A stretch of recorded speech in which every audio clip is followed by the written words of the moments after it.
Saúde da igreja com a graça e a paz do nosso Senhor Jesus Cristo. Amém. Eu quero externar minha felicidade de estar aqui. Já fazia bastante tempo que vínhamos combinando de ter essas palestras, o que me gerou bastante expectativas. Mas, por outro lado, Deus sabe todas as coisas. Foi bom que pude me preparar mais. E também é um tema que, se eu tivesse que falar há 2 anos atrás, a respeito dele, não falaria com a mesma destreza que estou falando hoje. Isso porque há 2 anos atrás, estava com 1 ano só que eu tinha terminado de escrever o livro Calvinismo Explicado, e estava começando ainda as minhas pesquisas para o volume 2, que eu quero tratar justamente sobre esse assunto, que é os pais da igreja. Isso porque me bateu ali uma certa curiosidade, visto que eu sempre vejo, não só no ambiente acadêmico, mas no ambiente mais popular, que calvinismo é uma novidade. Ele surgiu ou na época da Reforma, ou que tem as suas raízes em Agostinho de Hipona, que já é no século V, mas que durante 500 anos a igreja não sabia nada a respeito disso. Não sabemos nada do que é conhecido hoje por calvinismo. Veja.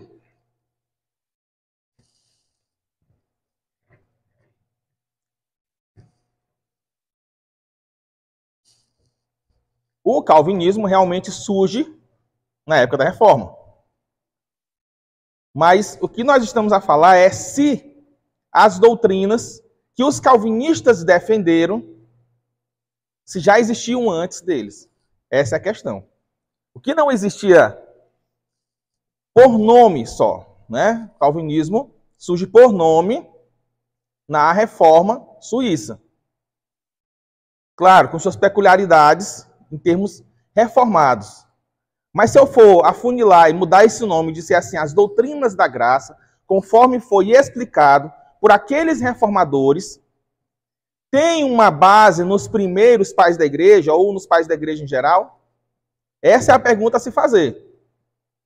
Se eu olhar para trás e disser assim, não, existe calvinismo, não existe calvinismo lá, porque o calvinismo, como o próprio nome diz, é um movimento iniciado na Reforma.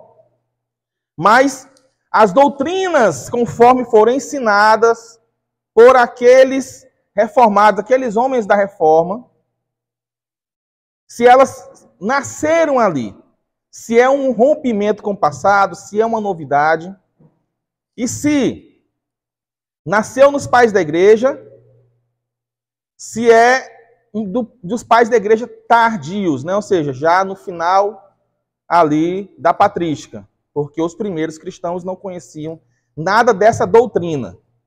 Então esse é o grande questionamento, e nós vamos trabalhar um pouco disso nessas 4 palestras. Hoje, nós vamos fazer uma introdução geral aos pais da igreja. Nós temos que saber quem são esses indivíduos, quem são essas pessoas. E qual é a importância de trabalhar esse tema, e a importância de se conhecer, e onde deve acertar e onde não pisar. Porque como é uma época diferente, você precisa de uma ambientação para não acontecer o que tem acontecido também em outros lugares. De querer pegar o que há de pior nos pais. Esse era um conselho que João Calvino já dava, falava o seguinte. Os papistas, ele chamava os papistas, são os católicos romanos, né? Ele chamava de papista. Ele falava, os papistas, eles realmente se baseiam nos pais da igreja. Porque esse era o argumento dos papistas contra os reformados. Os reformados estavam inovando, estavam criando novas doutrinas. Que a doutrina reformada não tinha base nenhuma na história da igreja. Então, eles eram o quê? Essencialmente uma seita. Você estava criando algo totalmente novo, é essencialmente uma seita. Esse era o argumento papista. E o João Calvino responde, não, Vocês realmente se baseiam nos pais da igreja. O problema é que vocês se baseiam no que há de pior nos pais da igreja. E não naquilo que há de melhor dos pais da igreja. E aí ele começa a montar todo um argumento mostrando do porquê que a nossa doutrina não é uma doutrina nova.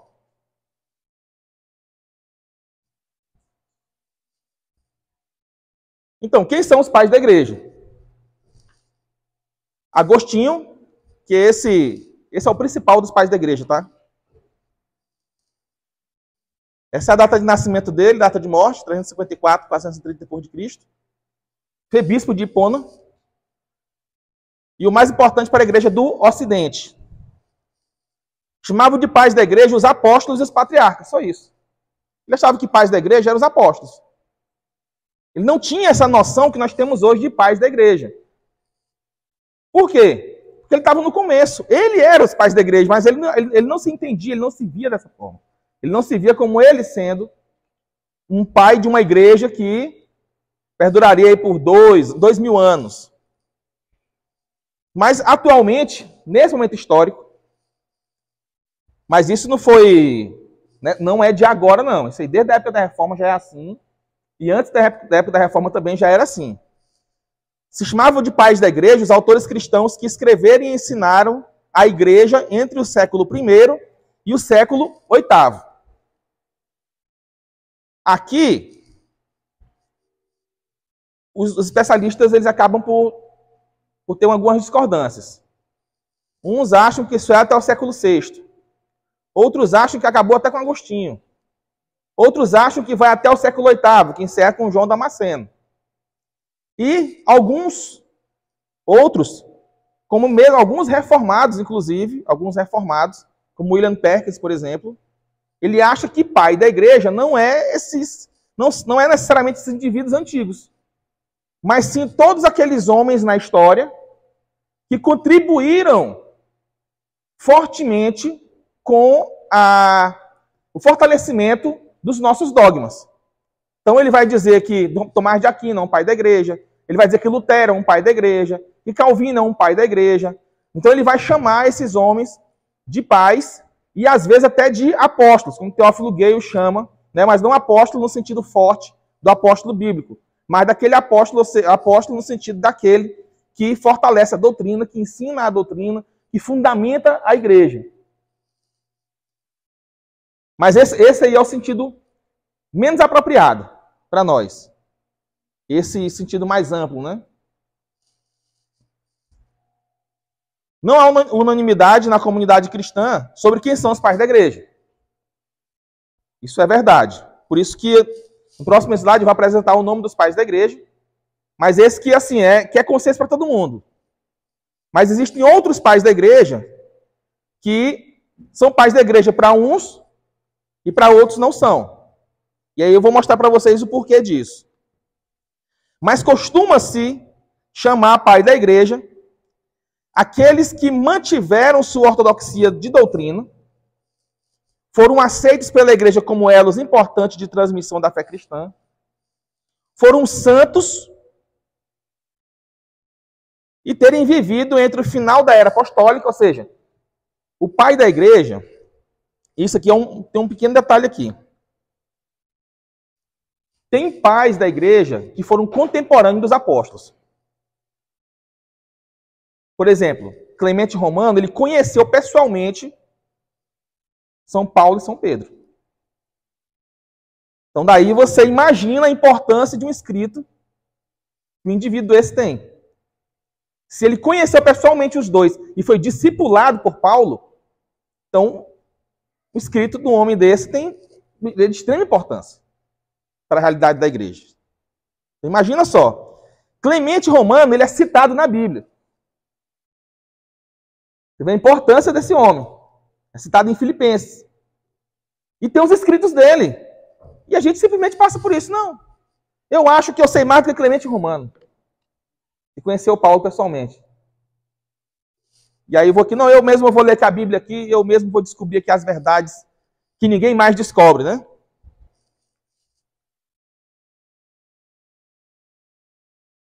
Vivido entre o final da era apostólica, isso daqui coloca entre aspas, tá? Porque, na verdade, o que eu quero dizer aqui com o final da Era Apostólica é que o período patrístico ele é marcado por esse fim do último apóstolo. Ou seja, o último apóstolo morreu, então agora a igreja estava sob o comando de outros homens. Mas existem sim pais da igreja, homens que foram contemporâneos de Paulo e Pedro e os apóstolos, que têm escritos. Um outro exemplo é, quem lembra de Barnabé? Né? Barnabé, natural de Chipre, também chamado de José da Consolação, né? Tem essa canção, né? Mas existe uma carta de Barnabé. E Barnabé é citado na Escritura. Existe uma carta de Barnabé. Existe também o Didaquê, que é um catecismo que foi escrito no primeiro século, quando os apóstolos ainda eram vivos. Então, são documentos importantíssimos de como era a fé dos primeiros homens. Vamos lá, apostólica ali é o ano 100, vamos dizer assim. E as mortes de João Damasceno, que é entre os anos até 750, até o século VIII. Depois, ele não passou disso não, posso lhe garantir. E no Oriente, e Isidoro de Sevilha no Ocidente. Aqui a gente já vê como pode haver discordâncias. Ou seja, os pais da igreja para o Oriente já não são os mesmos para o Ocidente. E tem, por exemplo, Santo Agostinho. Ele é um santo no Ocidente, mas ele já não é no Oriente. Apesar dele ser considerado como pai da igreja lá. Então, muda de importância. Um homem e outro. E aí, além disso, tem aquelas igrejas orientais, antiguíssimas, e que são totalmente desconhecidas para nós. Então, por exemplo, Igreja Oriental Armênia, Igreja Oriental Copta, Igreja Oriental Siríaca. Essas igrejas são totalmente desconhecidas para nós. E cada uma dessas tem os seus pais da igreja. E assim, nós protestantes, e aí a gente pode... alguém pode querer se coçar, mas nós somos herdeiros de uma tradição católica romana. Nós saímos de lá, estávamos lá, saímos de lá. Então nós, protestantes, somos cristãos ocidentais. E como cristãos ocidentais, nós consideramos como pais da igreja aqueles mesmos pais da igreja que a Igreja Católica Romana tomou para si.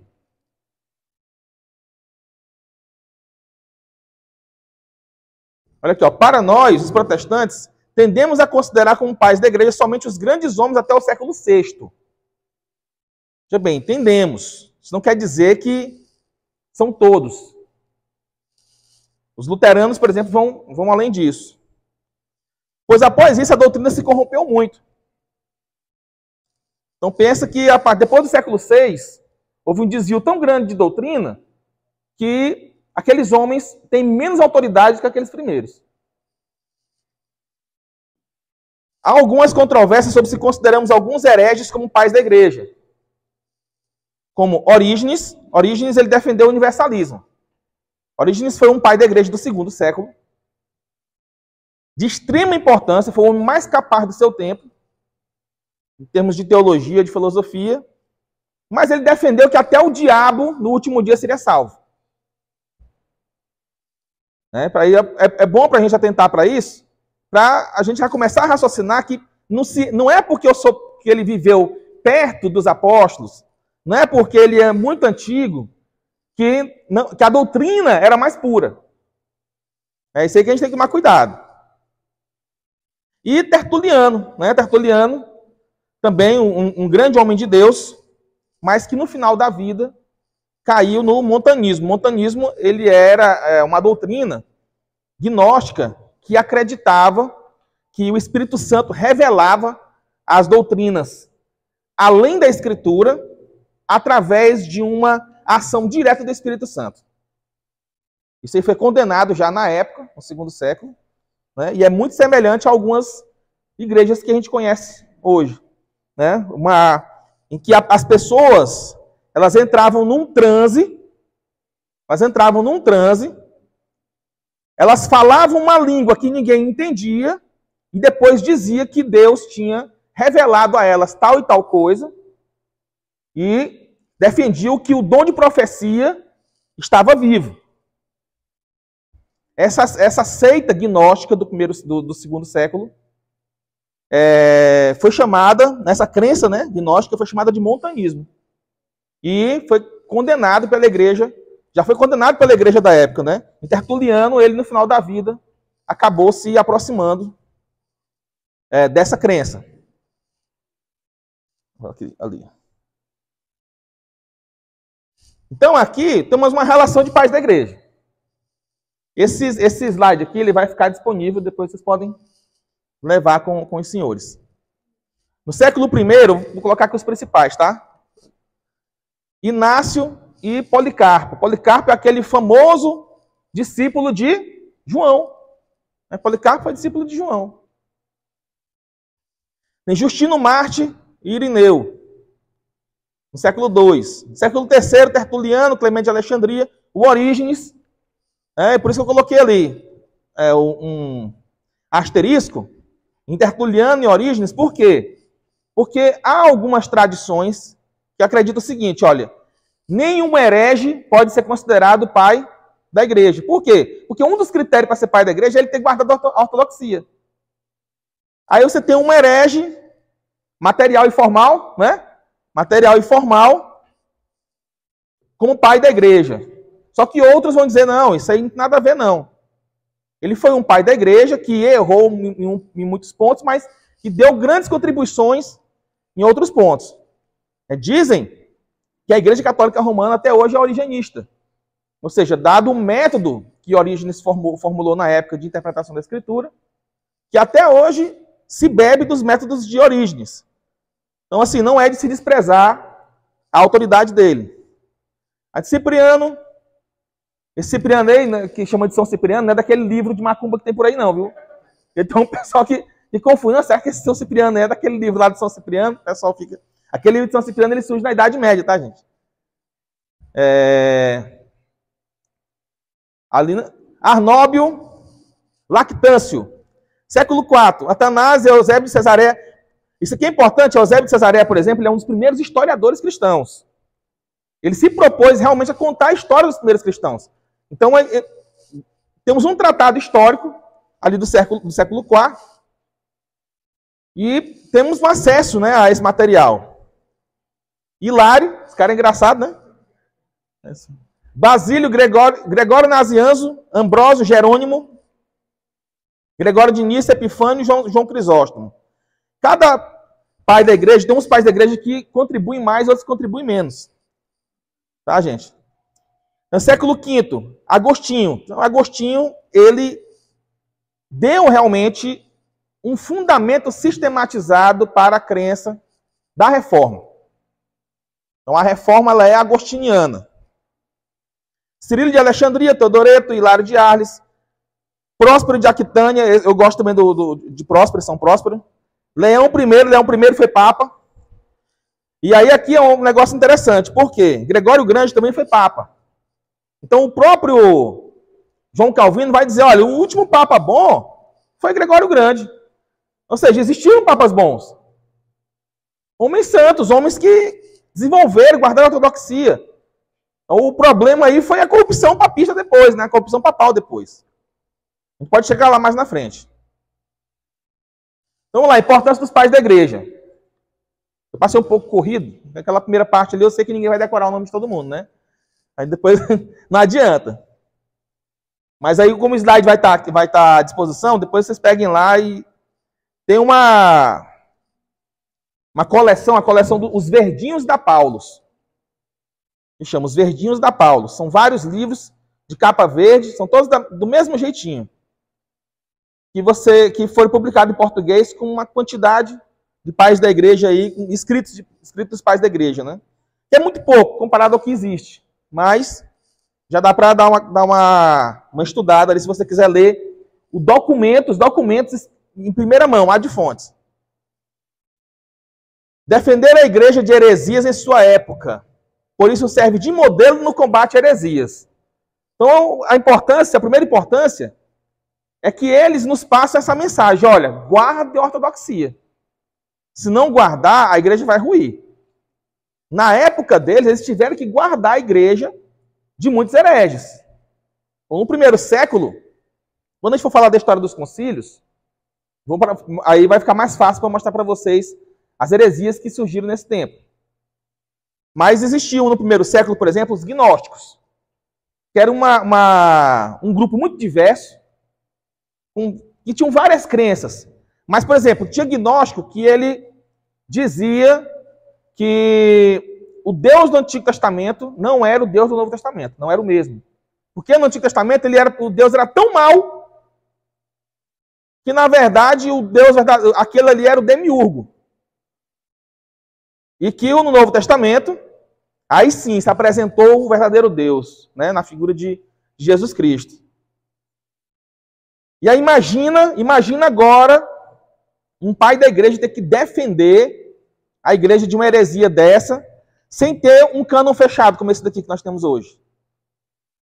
Para ele ainda argumentar que o Antigo Testamento ele é tão nosso quanto é dos judeus. E aí tiveram que enfrentar os judeus também, que diziam: não, esse livro nem pertence a vocês, não. É o mesmo argumento de hoje, do judaico de hoje, né? O argumento judaico de hoje é o mesmo daquela época. O Antigo Testamento é um livro dos judeus, não é livro do cristão. Então vocês não sabem interpretar melhor o Antigo Testamento do que nós, não. Então, se a gente está dizendo que essas profecias não fazem referência ao Jesus Cristo que morreu há 2000 anos atrás, então é a gente que está certo, porque é um livro que a gente escreveu para a gente mesmo. Esse é o argumento. Então os pais da igreja tiveram que lidar com esse argumento. Então olha só, se você encontrar algum judeu que usa esse argumento, você já tem um pai da igreja que deu essa resposta. Um pai da igreja que conhecia muito de hebraico, um pai da igreja que era um judeu convertido ao cristianismo e que entendia também de Antigo Testamento. E que respondeu, falou: não, essa profecia realmente fala assim, se assado, fez as conexões corretas. E por aí vai. Então, uma infinidade de loucuras que apareceram no primeiro século, no segundo século. Primeiro e segundo século já, né? O primeiro registro que tem de combate à heresia é João Apóstolo, né? João Apóstolo, ele já responde aos gnósticos quando ele fala que Cristo veio em carne. Que o Verbo se fez carne e habitou entre nós. Essa é uma resposta a um grupo gnóstico que dizia que Jesus Cristo ele não tinha um corpo humano, de fato. Então, quando ele morreu ali, na verdade, ele não tinha morrido. Ele não sentia dor, né? Ele era um ser iluminado, totalmente iluminado, e assim, baseado numa crença de que a matéria por si só é algo ruim. Então, Jesus Cristo não poderia ter uma matéria como a nossa, porque senão ele não seria Deus, entendeu? Então veja só onde é que o argumento ia caminhando. E como há resquícios da filosofia grega também, existiam muitos gregos que iam se convertendo ao cristianismo, e eles iam trazendo aquelas crenças gregas deles para dentro do cristianismo. Então, ora ajudava, ora atrapalhava. E tem o diálogo ainda com esses indivíduos. Ou seja, o que ajuda, o que atrapalha? Então foi um período de muita dificuldade. Mas eles ajudaram a igreja a manter a ortodoxia. São testemunhas do pensamento cristão antigo. A gente chama de loca probândia. O que é isso? Como os cristãos de uma determinada época pensaram a respeito de um determinado assunto. Porque há 2 séculos atrás, a igreja tinha um determinado desafio. Mas, só para situar, na época da Reforma Protestante, um cristão ele não tinha que lidar com a ideologia de gênero, por exemplo. Ele não tinha que lidar com o pós-modernismo. Ele tinha que lidar sequer com o ateísmo. Já era uma coisa rara. Existiam ateus? Existiam. Mas era uma coisa rara, não era como hoje. Então isso não era um inimigo para a igreja da época. Então não adianta você procurar em João Calvino uma resposta para a ideologia de gênero, você não vai achar. Isso é uma resposta que a nossa igreja hoje tem que dar. Nós temos que responder essas pessoas. Lá no futuro, se nós fizermos o nosso trabalho bem feito, alguém vai olhar para trás da mesma forma que nós olhamos hoje para os pais da igreja. Dizer, olha, aqueles homens batalharam e eles responderam, deram uma resposta em sua época e guardaram a doutrina dessa forma. E agora é a nossa vez de fazer o mesmo que eles. Então, veja como eles servem de modelo. E os desafios que eles já enfrentaram, a gente não precisa mais resolver. A gente vai resolver apenas de forma prática. Mas intelectual não precisa mais, já tem uma base intelectual já que eles deram. Eles já responderam, já guardaram a doutrina. A igreja sobreviveu a isso. Se a igreja sobreviver, é sinal que vencemos.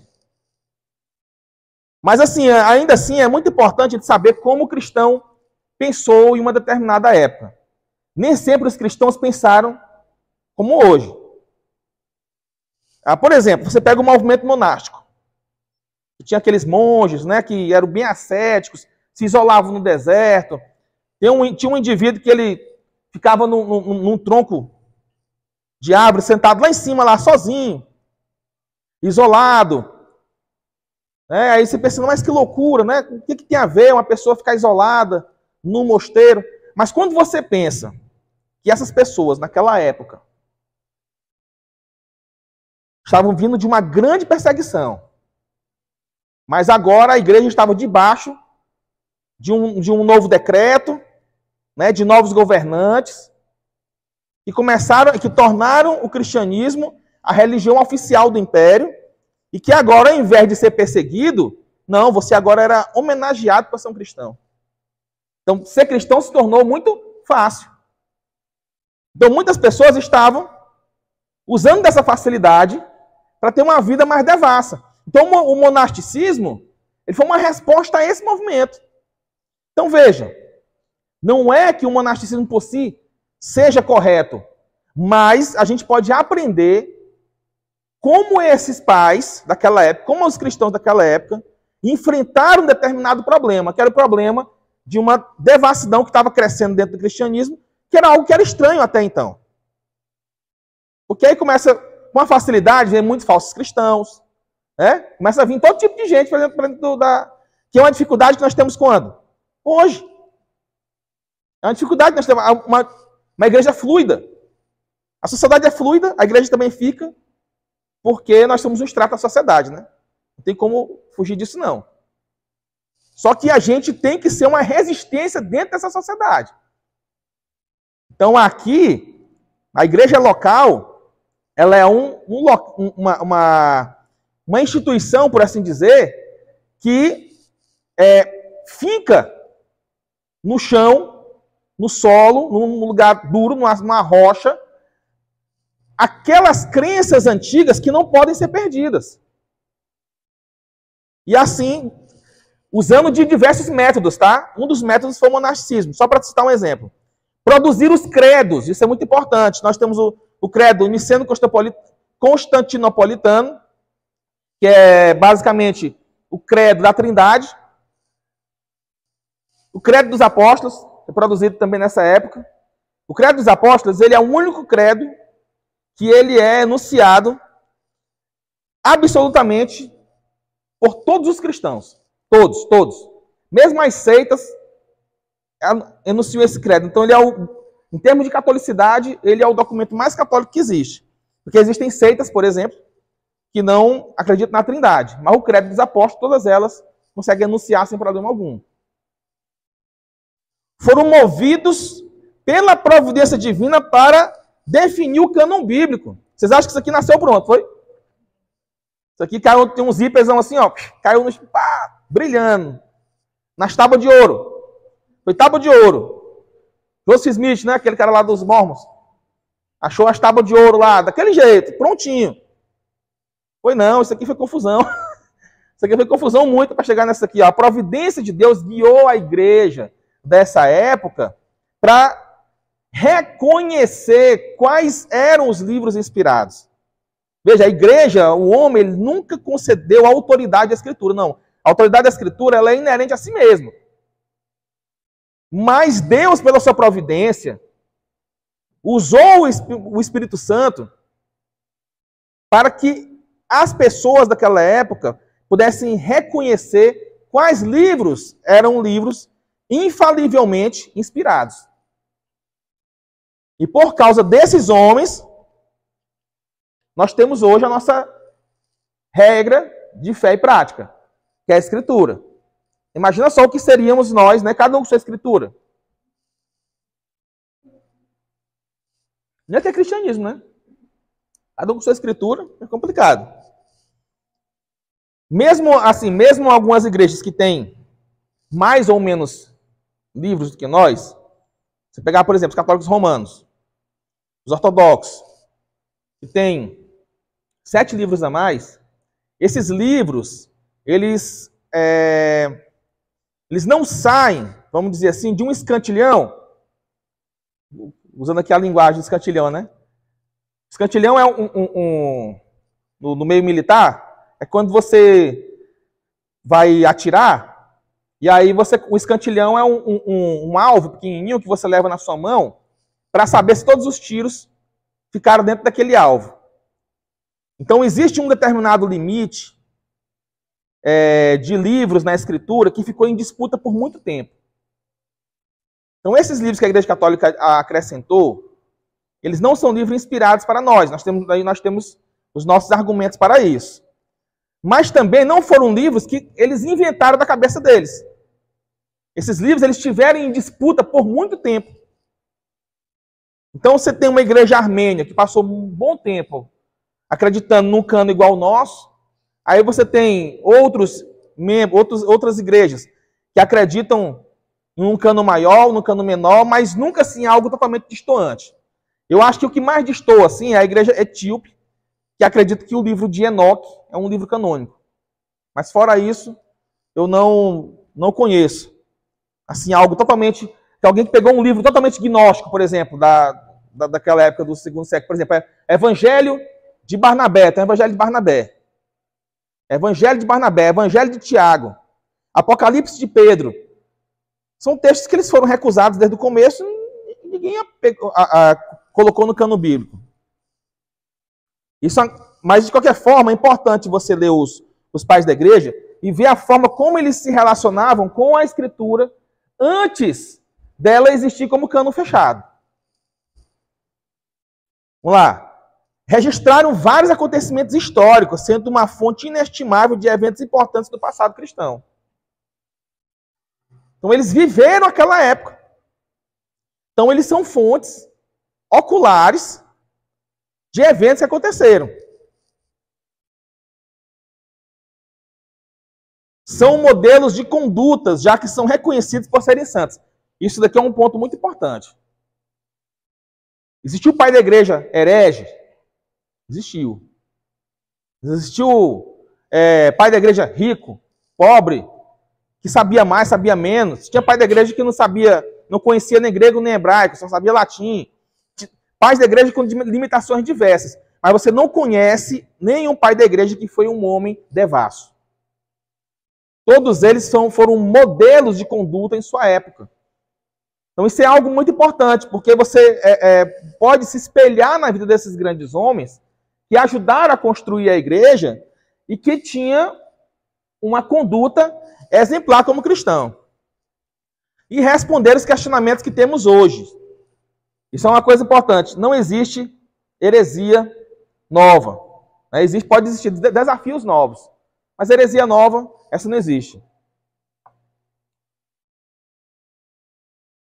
A questão da ideologia de gênero, por exemplo, você já encontra em alguns livros apócrifos apologia à homossexualidade.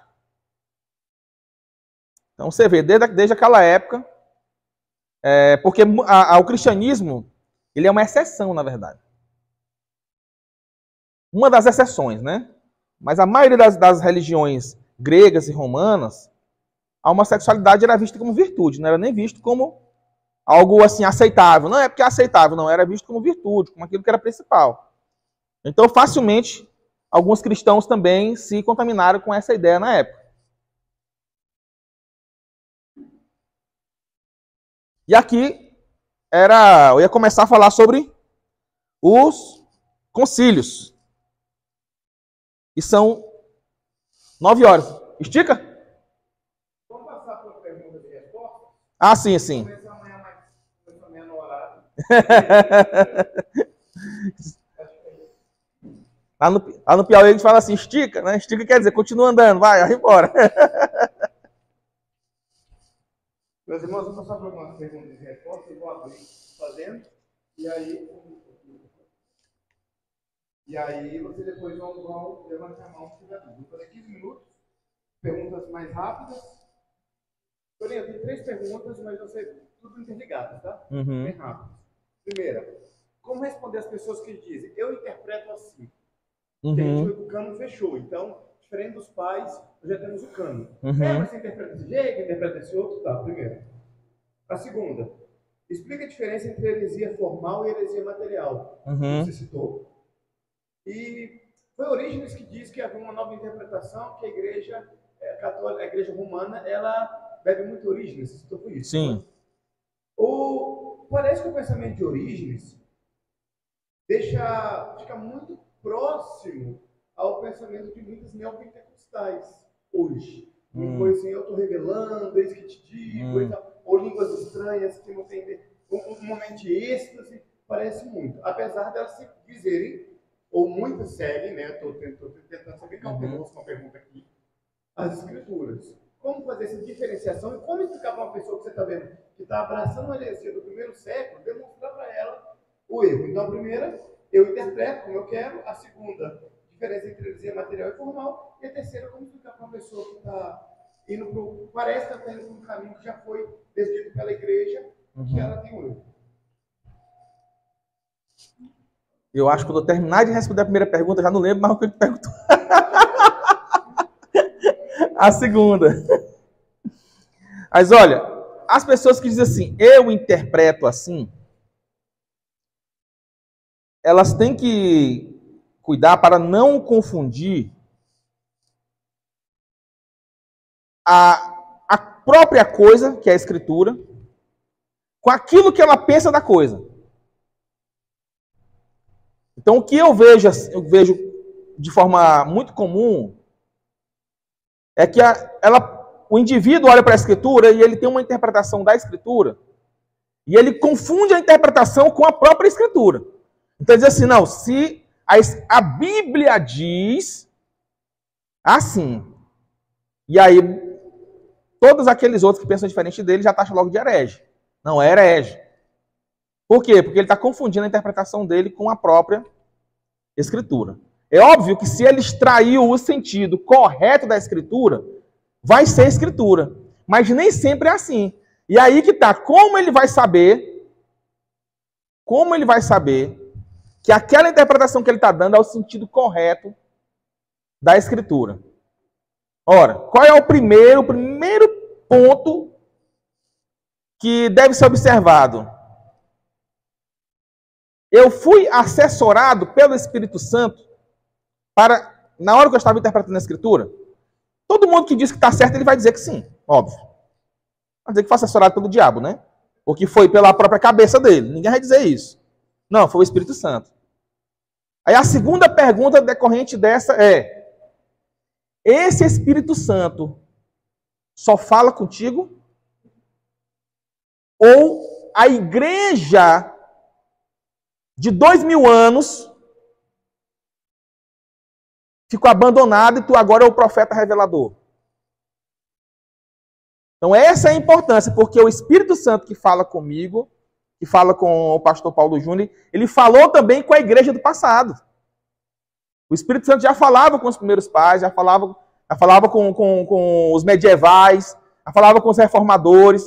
Então você tem que procurar uma alicerce tradicional para aquela interpretação que é aparentemente destoante de tudo.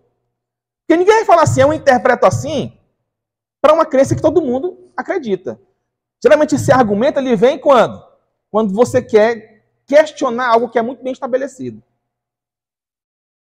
Então você tem muito bem estabelecido dentro das escrituras que a alma é imortal. Aí o indivíduo fala, não, peraí, tem um versículo aqui que diz que a alma morre. A alma que pecar, essa morrerá. Então, tá vendo? Ó? A alma morre, então ela é imortal. Opa! Mas como foi que o aniquilacionismo não é heresia nova? O João Calvino tem um livro chamado Psicopaniquia, que ele escreveu só para refutar os aniquilacionistas. Esse livro ele já tem traduzido em português. Então por que eu não vou ler os grandes mestres do passado e vou ver qual foi a resposta que foi dada para esse versículo aqui, pelo um grande mestre do passado? Ele é infalível? Ele não é infalível, mas ele é um assessor.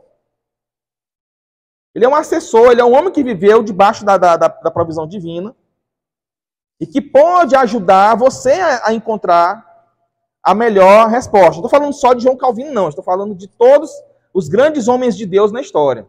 É importante que se olhe para o passado e, além disso, o que a confissão da sua igreja diz. Uma coisa eu reconheço o seguinte, que uma confissão que ela é particular só de uma igreja local, ela é importante, ela tem poder. Mas ela tem menos poder de uma confissão que é amplamente aceita por várias igrejas. Por incrível que pareça, a verdade ela tende a ser coletiva. Ou seja, se eu chego para vocês e digo assim, olha, aqui nesse copo tem vinho. Opa, todo mundo olhou e viu um negócio estranho aqui, né? Mas vai pensar, não, deve ser aquele vinho branco. Você pode pensar, pode ser um vinho branco. Aí mas todo mundo vem aqui, ó. Cada um vem aqui e dá uma bibicadazinha aqui, ó. Isso não pensa que é água. Isso aqui é água. E só eu dizendo, não, isso aqui é vinho. Aí daqui a pouco água. Não, tem um conjunto que parece que são tudo doido. Aqui tem é vinho. Ele diz que o doido perde tudo menos a razão, né? Aí, só que quando o maior número de pessoas começa a dizer, vem aqui e confirma, não, isso aqui é água. Mais fraco o meu argumento vai ficando. Essa não é possível que o mundo inteiro esteja errado, só tu esteja certo. Então, uma confissão tradicional, como a confissão de fé batista de 1689, você tem uma confissão de fé de Westminster, você tem credos antigos da igreja, que foram formulados e são amplamente aceitados por todas as igrejas. Como é o credo niceno, por exemplo, o credo niceno, que é o credo que definiu a questão da trindade.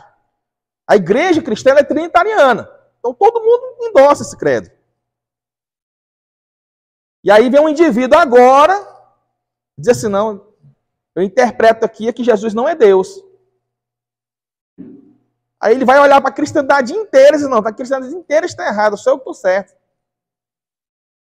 Então essa é uma hora em que a tradição, ela nos ajuda a rever os nossos conceitos e voltar anteriormente primeiro, a multidão de conselhos, muitas pessoas aconselhando, prudentes. É mais difícil haver erro. Pode haver erro, pode, mas é muito mais difícil haver erro. Ora, imagina só você pegar um médico, que seja um acadêmico de medicina. Se ele disser algo que destoa de toda a ciência médica, ele pode até estar certo. Mas é muito mais prudente eu acreditar num congresso de médicos, todos professores com doutorado, que já tem 30, 40 anos de estudo, que se reúnem para poder decidir a respeito de um procedimento cirúrgico, qual é a melhor forma. Por mais que possa existir essa possibilidade de todo mundo estar errado, você levaria seu filho onde, se ele precisasse na cirurgia? Não é? É lógico que você vai levar nos 30 médicos, todo mundo junto ali, não, nós vamos... Está aqui, ó, os 30 médicos considerados mais capazes no assunto, que mais publicaram no assunto, sobre o assunto, que estão estudando sobre esse assunto aqui há 30 anos. Eles agora vão se reunir, vão decidir qual é a melhor forma de operar seu filho. Passa até uma segurança, né? Passa até uma segurança. Não, agora pode até dar ruim, mas eu estou na segurança aqui de que vai ser o melhor que pode vir para o meu filho, dentro das limitações. Então, essa é a mesma coisa da teologia.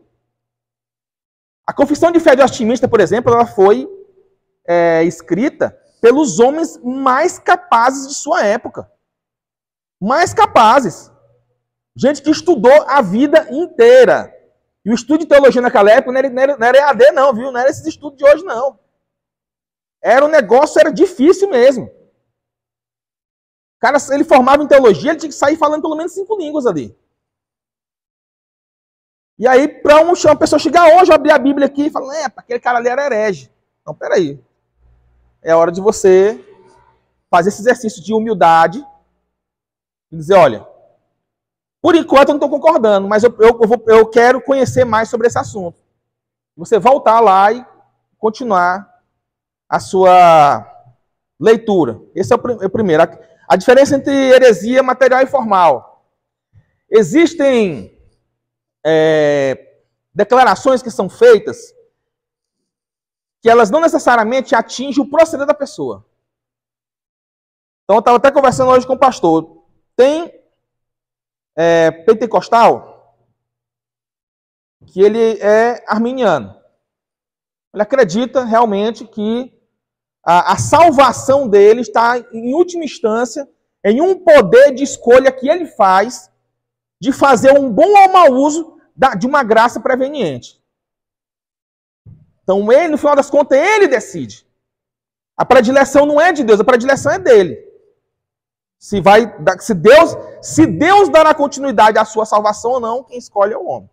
Então, o arminiano pensa isso.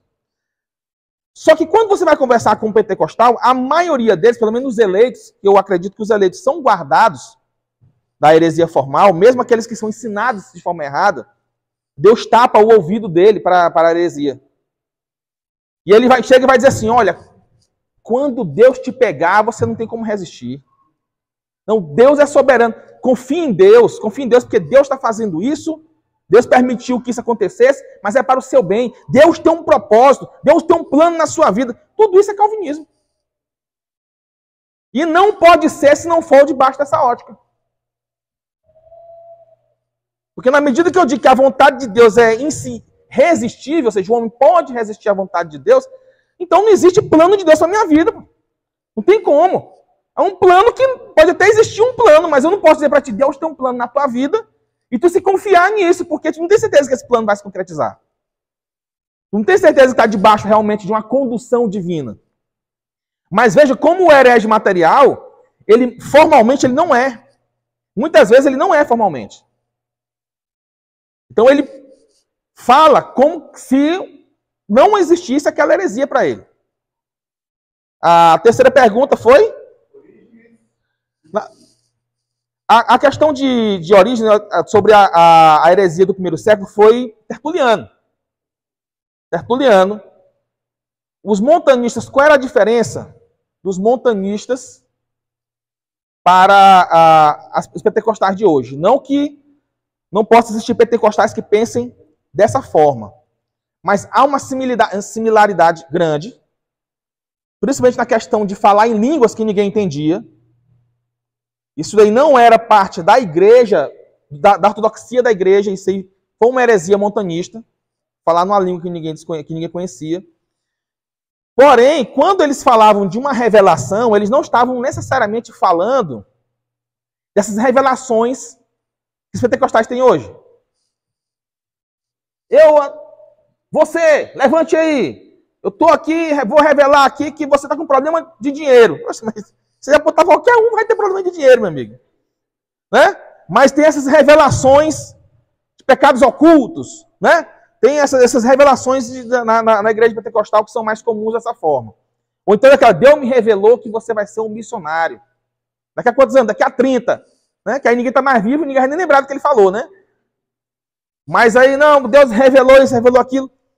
Na época dos montanistas, eles acreditavam que eles tinham um conhecimento específico e secreto que foi passado dos apóstolos para eles e que o Espírito Santo revelava esse conhecimento secreto dos apóstolos para eles. Então, quando eles faziam uma profecia, uma revelação, tinha o mesmo valor disso aqui, ó, de escritura.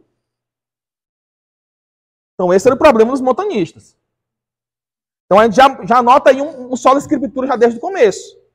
Ou seja, não, o que tu falar Não tem valor, não. O que tem valor é o que está aqui. Agora, como os cristãos daquela época conseguiram fazer isso sem um cano fechado, isso aí foi um grande problema. Mas, veja, seitas desse tipo, desafios desse tipo, fizeram com que a igreja se esforçasse para montar um cano. Porque sem um cano não tem como você responder isso daí. Qualquer um pode dizer que tem palavra de Deus. Não, tem palavra de Deus.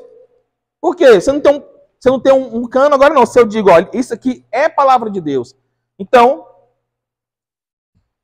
fora disso daqui, eu não tenho palavra de Deus. Eu tenho um padrão aqui que vai me nortear no que eu faço e no que eu não posso fazer. Mais alguém? Pastor, atrás do senhor. Aí. Bom, como os pais da igreja tinham muitas lutas, a minha pergunta é para os dias de hoje. Quando você olha para a nossa sociedade e para a maioria das igrejas, você não vê diferença. E nos dias deles, a igreja, você conseguir olhar para a igreja e falar, bom, esse pessoal são os cristãos e esses não são? É como eu já falei, até. A igreja, realmente, ela era bem distinta. Principalmente nos primeiros... Até deixei de citar essa peculiaridade. Um dos motivos pelos quais os pais da igreja, principalmente os primeiros, são tão louvados, é que eles viveram em uma época em que a igreja passou por uma grande perseguição. Então, se você consegue ser um bispo, um sacerdote, em uma época em que a igreja está perseguida de morte, não é essa perseguição de hoje, não. Perseguição de hoje, o indivíduo fica com medo do presidente decretar que a igreja seja fechada na pandemia. Aí vai dizer, não, a igreja está sendo perseguida. Né? A perseguição naquele tempo era encontrar cristãos e levar para o Coliseu. E botar um cristão junto com um leão e esperar para ver qual dos dois saía vivo.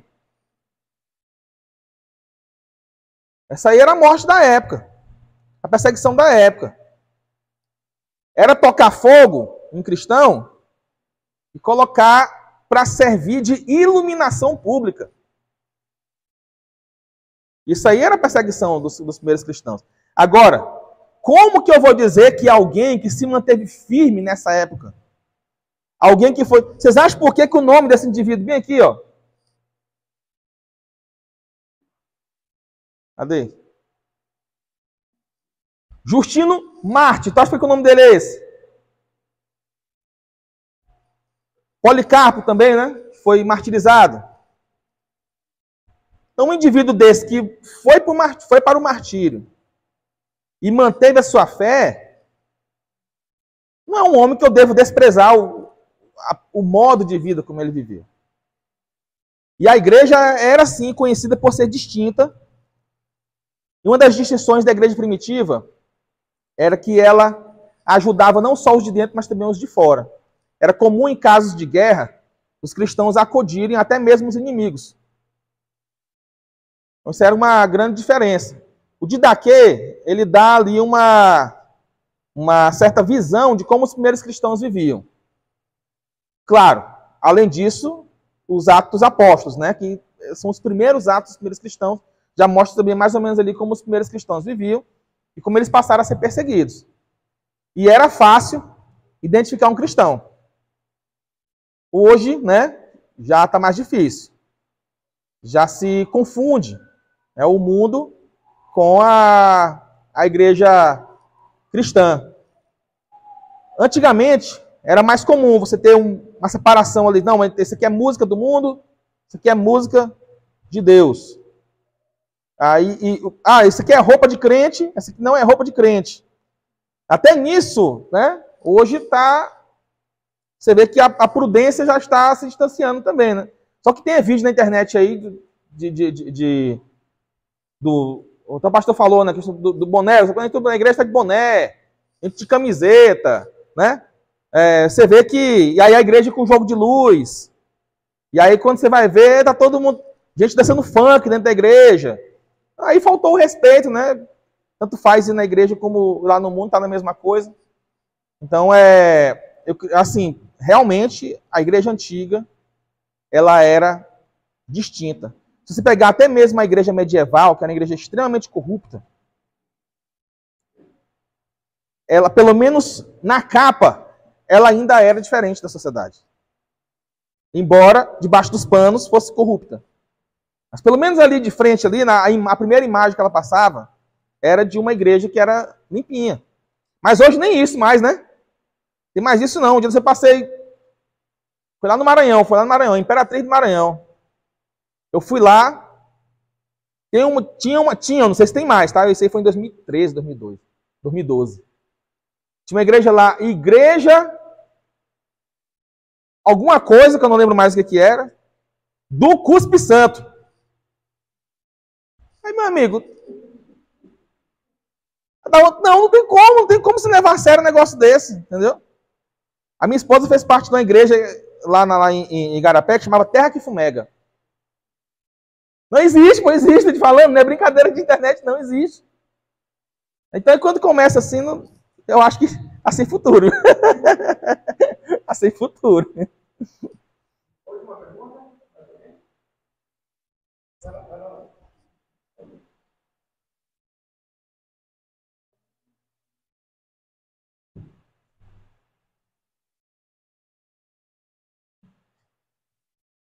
Graças a Deus. Eu queria fazer só uma pergunta sobre isso, se eu falasse um pouco sobre a diferença entre o conceito de sola escritura e nuda escritura, e se, na opinião do senhor, se o conceito de nuda escritura ele acaba ou não sendo prejudicial para o protestantismo, e se o nuda escriturista pode ser considerado protestante. Entendi. Sola escritura. Ele é um conceito em que a escritura, ela é a nossa regra máxima de fé. Mas veja, isso não quer dizer que outras autoridades subalternas possam existir. A própria escritura diz que nossos pais são autoridade, que o pastor é autoridade, que a igreja é autoridade. Então você não pode negar autoridades subalternas. O governo é autoridade. Mas assim, em termos de doutrina, hoje o governo já não conta mais muito, porque nós vivemos num modelo de Estado em que a religião é separada da igreja, né? Desculpa, separada do Estado. Mas uma época em que o Estado era junto com a igreja, o parlamento convocava o concílio. Até o sétimo concílio, se eu não me engano, quem convocou os concílios, todos eles foram imperadores. Não foram os papas, né? Não foram os bispos da igreja, foram imperadores, para resolver problemas internos da igreja. Até hoje, lá na Inglaterra, o rei, né, da Inglaterra, ele é o líder máximo da igreja anglicana, que é a igreja inglesa. Mas, esse foi só um parênteses que eu abri. Quando se fala de sola escritura, não se nega que, primeiro, há uma tradição anterior a nós, de homens que interpretaram essa escritura. Você tem que buscar esse conhecimento anterior.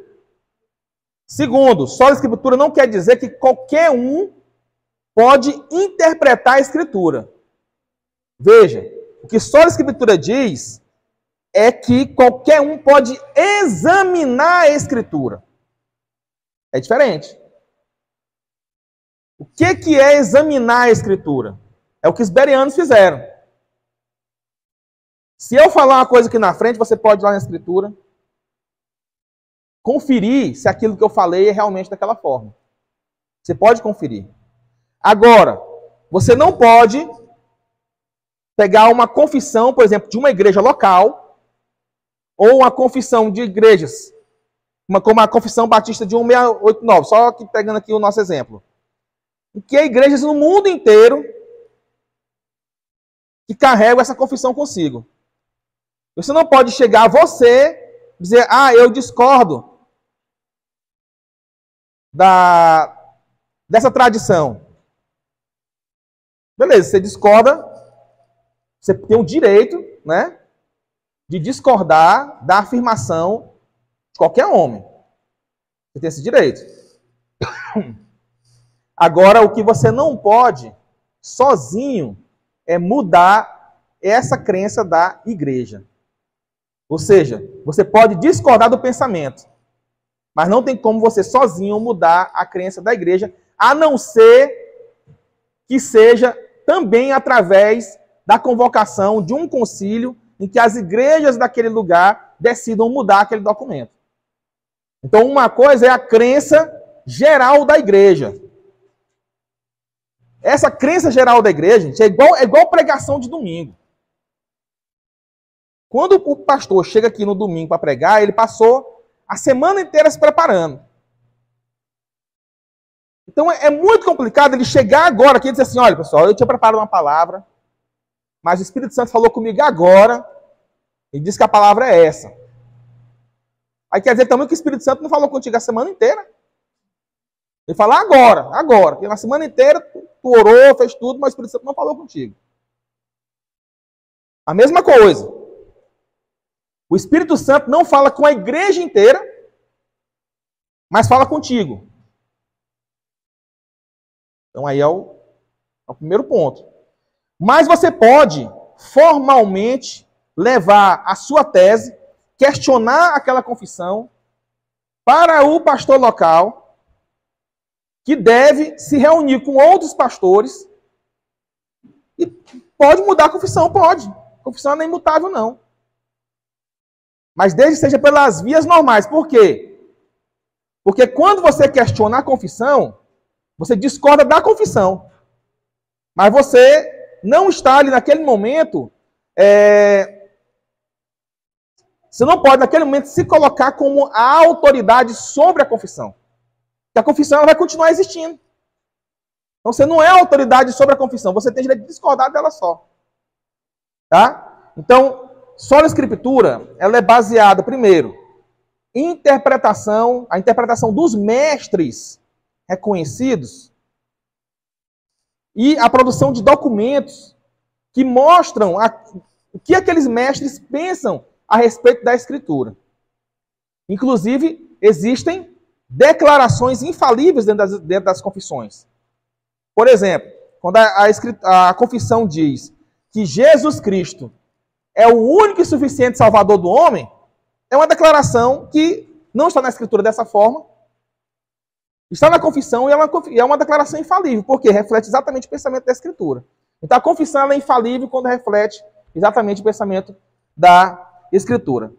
A nuda Escritura, o que ela pensa? Ela pensa que não há nenhum tipo de autoridade além daquele que está ali interpretando.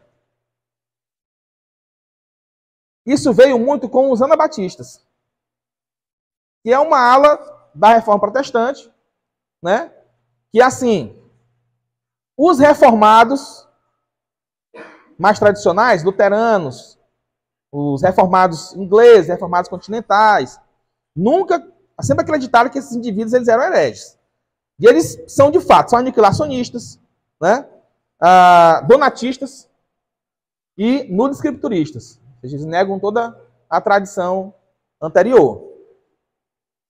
Então, esse pensamento é o que reina na igreja de hoje, no pós-modernismo. Ou seja, eu tenho a autoridade para definir o que é a verdade a partir do que eu leio da Escritura. Só que sem nenhum tipo de preparação anterior.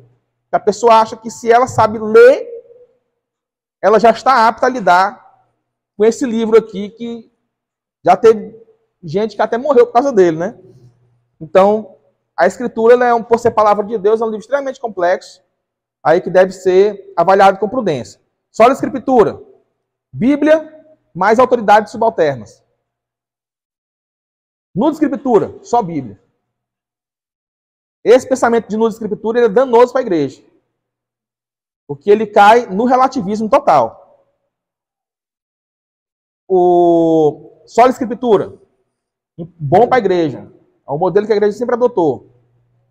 Não durante o tempo inteiro, mas sempre foi a criança da igreja, mas não adotou o tempo inteiro. Tá? Essa aí é a diferença. Então, cuidado para não confundir o solo da escritura com o nu da escritura. A pergunta é bem salutar.